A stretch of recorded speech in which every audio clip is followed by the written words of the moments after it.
I never thought my marriage would collapse so abruptly, so painfully. For years, I believed we had something unbreakable, a bond that could weather any storm. My wife, the person I entrusted with my heart, my dreams, my vulnerabilities, destroyed that illusion one quiet evening with a confession that hit like a freight train. She admitted she'd been unfaithful. At first, I was in denial, searching her eyes for regret, for some sign it was a fleeting mistake she wished she could undo. But what cut deeper than the betrayal was her cold response. With an eerie calm, she looked at me and said, "You need to be more open. Let me live my life." Those words haunted me for days, like a cruel taunt I couldn't shake.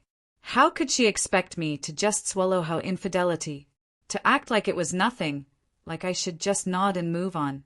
The woman I loved had become someone I didn't recognize, demanding I accept her betrayal as if it were trivial. I felt shattered, like pieces of me were scattered beyond repair. But as the shock faded, a strange clarity emerged, maybe fueled by anger or need to survive.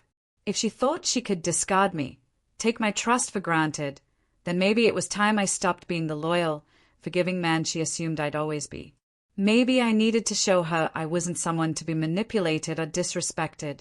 In the back of my mind, I kept thinking about Elise, my wife's sister. Our relationship had always been distant, mostly because my wife and Elise were practically strangers, the bond fractured by years of bitterness and unspoken grudges. They barely hid their disdain for each other, and I often felt stuck in the middle, unable to mend their rift.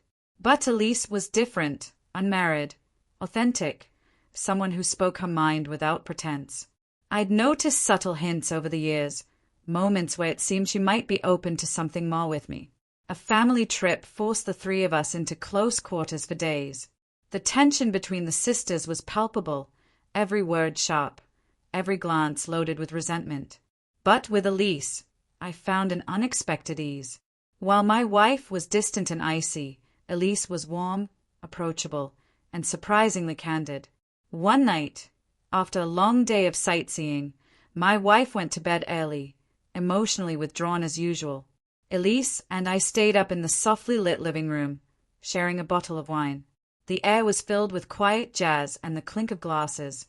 Our conversation started light, memories of childhood, family dramas no one else dared touch, Elise's frustrations with being single, my pain and confusion over my failing marriage. Gradually, the mood shifted. Our laughter softened, and the silences grew heavy with something unspoken.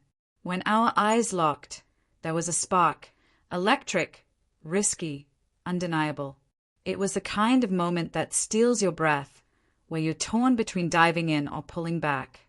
I knew it was dangerous. Elise was my wife's sister, after all. But after the betrayal, the humiliation, this felt like a chance to reclaim something for myself, to prove I was still worthy of respect and desire. When I leaned in to kiss her, she didn't pull away. That night, a spark ignited into something intense, messy, thrilling, laced with guilt and fear, but real. Elise made me feel valued, seen, in a way I hadn't felt in months. Word spread faster than I'd anticipated. My wife's reaction was volcanic, rage mixed with shock, jealousy, and perhaps a flicker of regret. She couldn't fathom that I'd turned to the sister she'd always clashed with. Suddenly, Elise held the upper hand in their lifelong rivalry, and my wife was left reeling, questioning everything. Being with Elise wasn't simple. We kept it secret at first, sneaking around to avoid the inevitable family fallout. But every stolen moment, every whispered conversation, brought a sense of freedom I hadn't realized I'd lost. By the time the trip ended, the atmosphere at home was suffocating. The sisters barely spoke, and the weight of broken trust and fractured family ties hung heavy. For me, though, it was a new beginning, complicated, messy, but alive. I don't claim to have it all figured out. I don't know if my choice was right or wrong. What I do know is this: after my wife's betrayal and her cold demand that I accept it, being with her sister was my way of taking back my power. It was painful, dramatic, and fraught with consequences, but it was also a kind of healing. Sometimes, when someone shatters your trust, the best way to reclaim yourself is to break the rules. And that's exactly what I did.